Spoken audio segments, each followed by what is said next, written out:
पर मैं कांगड़ा डिस्ट्रिक्ट वगैरह और मंडी से होते हुए अभी हमीरपुर पहुंचा हूं। हिमाचल में हम 3 कॉन्स्टिट्यूंसी में गया और देश भर में कई कॉन्स्टिट्यूंसी में। मूलतः जो बात है कि इस बार का जो चुनाव है वो एक सिर्फ सांसद को चुनने का चुनाव नहीं है।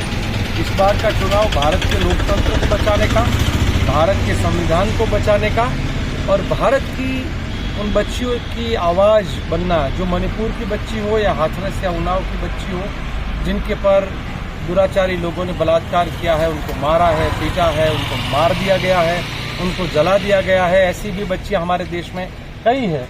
जिन सब भी बच्चियों के बारे में इस देश की आवाज़ उठाने का ये चुनाव है। ये चुनाव उन मारे गए 700 किसानों का और उन 700 किसानों के परिवार के लोगों के दुख और दर्द का ये चुनाव है। भारत में बढ़ रही बेरोजगारी के खिलाफ का ये आवाज़ है। जिस प्रकार से महंगाई इस देश में खास करके पूंजीपतियों के द्वारा, और पूंजीपति और हमारे देश के प्रधानमंत्री और उनके दोस्तों ने मिलकर इस देश को जो लूटने का काम किया है, उन सब लूट के खिलाफ की ये आवाज़ है। देश में दोबारा भारत माता की आज़ादी का ये दूसरी जंग के तौर पे ये लड़ाई लड़ी जा रही है।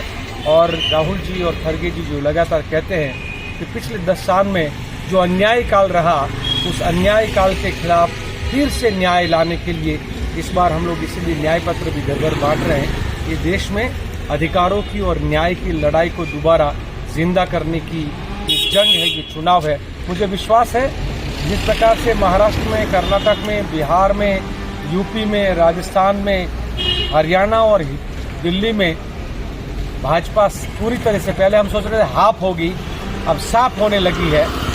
साउथ में तो वो दिखते नहीं है कहीं, मध्य और उत्तर में भी साफ हो रही है।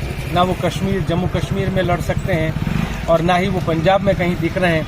हिमाचल में भी वो लोग साफ होने वाले हैं। तो पूरी तरीके से भारत के हर कोने से भाजपा साफ हो जाएगी और इंडिया जो है वो दोबारा यहाँ पर अलायंस के रूप में जीत करा रही है। जिस प्रकार से अग्निवीर के नाम पे हमारे देश के युवाओं के साथ उन्होंने खिलवाड़ किया है, उनकी जो सपनों को चकनाचूर किया है, उसके खिलाफ की भी यही आवाज़ है। और देश इंसानियत और इंसाफ की लड़ाई लड़ रहा है। इंडिया में 2 आई है, इंसानियत का आई है और इंसाफ का आई है। वो दोनों आई जहाँ पे नहीं है, जहाँ इंसाफ नहीं है, इंसानियत नहीं है, वो एनडीए है।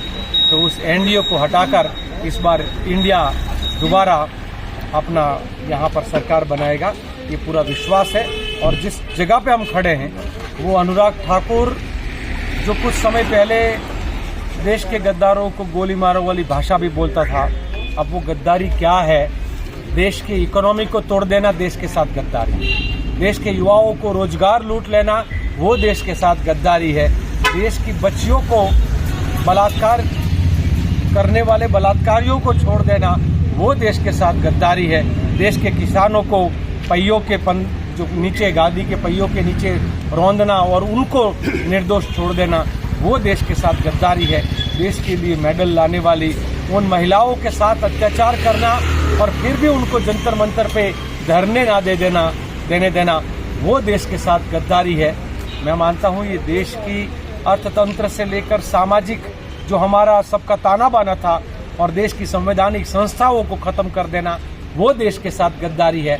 हम कहेंगे अनुराग ठाकुर को, अगर है हिम्मत तो एक बार आवाज़ उठाए कि जो भी इस देश की आवाज़ बनता है उसके वहाँ ईडी और सीबीआई तुम्हारा आका जो भेज रहा है वो तुम्हारे आका के सामने क्या एक बार तुम बोलोगे कि देश के साथ गद्दारी ना करो? अगर तुम्हारे में दम है तो वो आवाज़ उठाओ कि देश में सबसे बड़ा भ्रष्टाचार करने वाले और उनको भ्रष्टाचारियों का लेबल लगाने वाले मोदी दूसरे ही दिन उनको देश का महाराष्ट्र का मुख्यमंत्री बना देता है और महाराष्ट्र का डेप्यूटी सीएम बना देता है।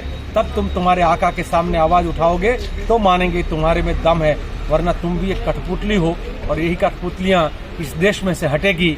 ये राजाओं महाराजाओं प्रकार का जो एक शासन का व्यवस्था, जो बादशाहों प्रकार का शासन का व्यवस्था, राहुल गांधी को वो जो शब्दों में नवाजते हैं, राहुल गांधी तो कन्याकुमारी से कश्मीर तक चले, मणिपुर से मुंबई तक लोगों का दुख दर्द जानने के लिए घूमे।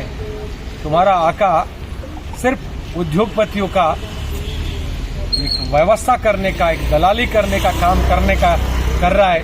अगर तुम्हारे दम है, तुम्हारे में दम है तो वहाँ पे आवाज़ उठाओ नहीं तो हम चाहते हैं कि भारत की जनता इस बार हर कठपुतली को हटाएगी और देश में दोबारा नया जो न्याय तंत्र वाला, नया जो संविधान की ताकत वाला, ये जो यही सरकार की है वो स्थापना होगी।